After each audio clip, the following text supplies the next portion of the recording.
Alright, hey guys, I have a barrel racing drill for you. I thought about cutting this part out, but I wanted to save time for me to explain this exercise before I get started. So this is a great exercise to work on conditioning, work around on your circles around the barrel, going from bigger circles to smaller circles, and keeping your horse nice and conditioned and correct. This horse has been patterned on the barrel pattern.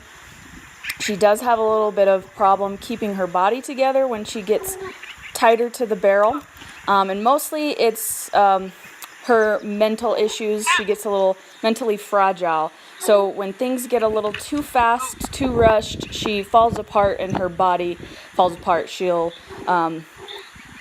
do lead changes when she's not supposed to. She'll crossfire, throw her head in the air, and get a little worried. So here I'm just trying to get her in the right lead, and right here you see she kind of just gets a little rushy, pushes into me, doesn't move her shoulder over, so I just have to stop, back up, and start over. So I get going in the right lead first, and then I can start the drill. So here I'm going to the first barrel, and since we're going to the right first, I'm always going to start the exercise in the right lead, and always do everything to the right first, and that is her stiffer side. Her head is always a little more up. Her shoulder and rib cage is a little bit more stiff to this side, and she does need a little bit of chiropractic work, some pull and hip issues that we're always trying to work on. So I'm always trying to work on getting the right lead and her right side a little bit softer.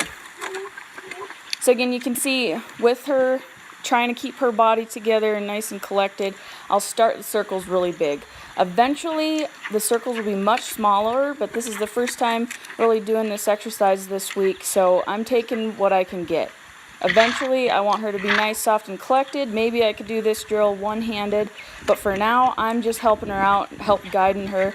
And like I said, eventually we're going to do smaller and smaller circles, more like when we're running the pattern, tighter circles. But for now, as long as she's listening to me, keeping that rib cage and her shoulder nice and soft and her hip up under her, you'll see she starts out a really big circle and then she gets smaller, and I'm just going to accept whatever she's given me. Tomorrow she will be much better, and that's just kind of how she works. She gets much better as we go.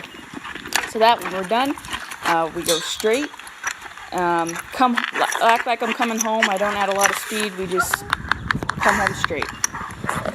Another reason why I finished that drill coming home straight is because this horse also has a problem going in a straight line. Going from circles to straight lines, she gets a little wobbly, kind of worried about where she's going. She's always trying to act before I give her guidance. She's always trying to guess what we're doing before we're doing it. So this is another great opportunity to work on going from being round and in the circle and then to straight. So same thing on this left side. I start out in a left lead before I start the drill. And again, her left side is much softer, much more supple, and she picks up this left lead a lot easier. For some reason on this side, she was pretty wide. So coming in here again, I'm just trying to go from a bigger circle to a smaller circle, and that is much smaller than the other circle. I'm going to take what I can get. I'm not going to force her to go in any smaller circle than what I think she can give me at this point. So again, as long as she's being soft and listening, I'm just going to accept that. She's a very fast learner. Sometimes it takes her a minute or two to get something, but once she's got it, she's got it. And if I rush her, then she just falls apart, and it just takes that much longer to teach her something. So again, eventually these will be much smaller. So, and I'm having to use a lot of outside guiding rein. So, I'm using the inside to tip her nose a little bit, but I'm also using that outside rein to help keep her upright and guide her. And here, if you can see, she switched leads there. So that's when I kind of got a little bit ahead of myself, and I thought I could finish this barrel much tighter this time. And I got a little ahead of myself, asked her to finish it tight. She was not ready. So if you saw when she came off the back there, she kind of lifted her head, got confused, got a little fast, and changed leads. So this is why I'm going over. I'm starting the drill over again, going right back into it, and finishing up those turns. See if I can get them a little bit tighter without her getting so worried and not asking her so much. She's very athletic. It's very tempting to try to do too much too fast. But again, she's just mentally fragile. So if I do it slow and right, she will catch on and she will be that much better.